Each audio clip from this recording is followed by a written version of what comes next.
It looks like the car restoration program has become a norm for the History Channel, and there have been more and more series focusing on that field. Every year, we can expect at least one new show coming out on the History Channel, which will have some focus on car restoration. And one of the latest installments with such a premise is Lost Car Rescue, which came out in early 2022.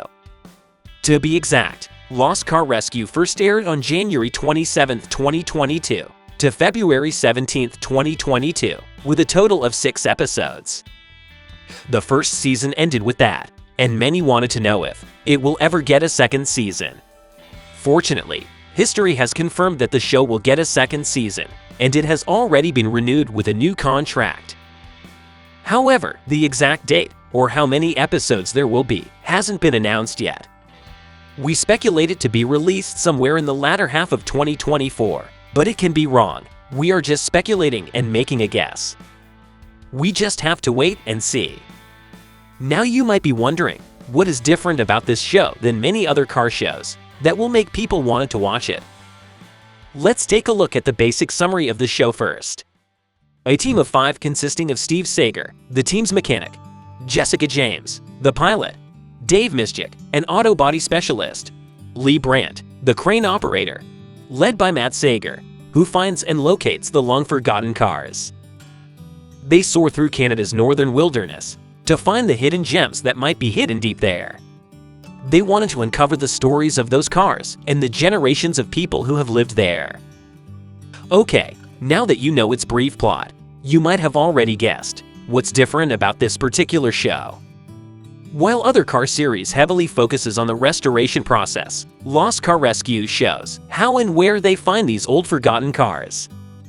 And if you're wondering about the airplane that is featured in the show, then they fly around mostly in Matt's 1948 Stinson plane, and then go to the wilderness to find those lost cars. However, they cannot just go in the air and search anytime they want. There is only a window period of 2 to 3 months a year, from March to May, because of the weather and high winds, which makes it hard to fly around. It also makes it possible for the crew to see clearly when the leaves aren't on the trees. Matt mentioned that he could see between 80 and 100 cars every hour if they go to high-volume location.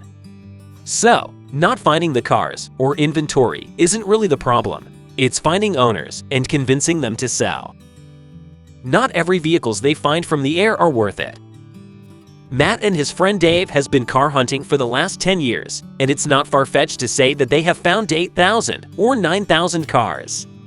What they are specifically looking for is the rare ones with some value. But value is quite a broad term. Some might value things that other finds useless. Like the saying goes, one man's trash is another man's treasure. For Matt though, he doesn't value cars based on how much money they sell for, but rather by how much of a podium they are restored to. If the car makes it down to US auto auctioneers like Barrett-Jackson or the Peterson Museum, then it already holds value to Matt. Now you might be wondering, after the crew locates the car and has it restored, what happens to those cars? Well, like most of the other car shows, it gets sold to the clients. The profit from it is what keeps the car hunt going. Even though it's not really a lucrative business, it does make sufficient profit and keeps the business running. But is Lost Car Rescue real and filmed in the exact spot? This question started surfacing when a Reddit user posted a photo indicating that the place looked kinda fake-like. The tree seemed like a prop, and the logo was really blurred. There was the argument that the SNB logo and its place, which was blurred, isn't supposed to be where it was.